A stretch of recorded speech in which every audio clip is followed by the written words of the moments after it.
안녕하십니까, 박사입니다. 5월은 중국에 있어 외교의 달이라고 할 만큼 시진핑의 스케줄이 빽빽합니다. 시진핑은 5월 7일과 8일 이틀간에 걸쳐 세르비아 베오그라드를 방문합니다. 중국 외교부는 시진핑이 5월 5일부터 10일까지 프랑스, 세르비아, 헝가리를 방문한다고 발표했습니다.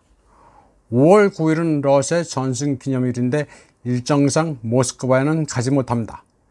대신 푸틴 대통령이 취임 이후 베이징을 방문해 양국 간 무제한 파트너십을 강화하기로 했습니다. 시진핑은 블링컨이 떠나자마자 유럽을 상대로 한 외교 전격전에 나서고 있습니다. 특히 시진핑의 세르비아 방문은 나토에 대한 강한 경고 메시지를 가지고 있습니다. 시진핑이 베오그라드를 방문하는 5월 7일은 1999년 심해에 나토 폭격기가 베오그라드 중국 대사관을 공습해 기자 여러 명이 숨지고 다른 20여 명이 중경상을 입은 날입니다. 때문에 세르비아와 중국은 나토에 대한 적개심을 지금도 가지고 있습니다. 세르비아는 러시아와 형제 국가입니다. 중국은 세르비아를铁杆 朋友, 아이언클레드 프렌드라고 부를 정도로 돈독합니다. 세르비아가 유럽연합으로부터 따돌림을 당하자 후하게 대출도 해줬습니다. 또 코비드 당시에는 의료 물품도 보내줬습니다.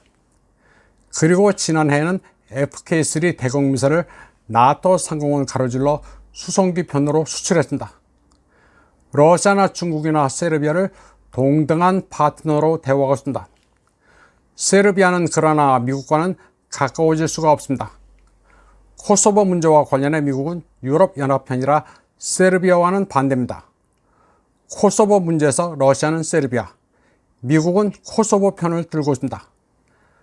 푸틴과 트럼프의 얼굴에다 코소보 is 세르비아, 코소보는 세르비아의 것이라는 이 벽화가 그런 상황을 대변합니다. 트럼프가 예전에 부치치를 불러 코소보 문제로 따지는 모습입니다. 부치치는 키가 190cm가 넘습니다.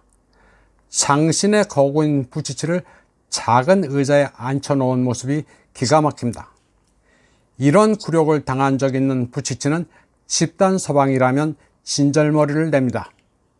세르비아는 러시아와 정신적, 종교적, 문화적으로 유대감이 있습니다.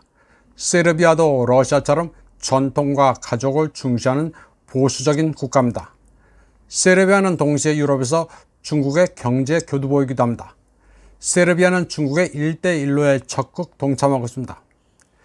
부치치 대통령은 세르비아와 헝가리를 잇는 철도를 중국의 도움으로 구축하고 있습니다. 헝가리의 빅토르 오르반도 러시아의 맹우인 동시에 중국과도 끈끈합니다. 앵글로색슨과 집단 서방의 눈으로 보면 세르비아의 부치치나 헝가리의 빅토르 오르반이나 모두 눈에 가십니다. 러시아, 중국과 친하면서 글로벌 사우스 진영에 섰기 때문입니다.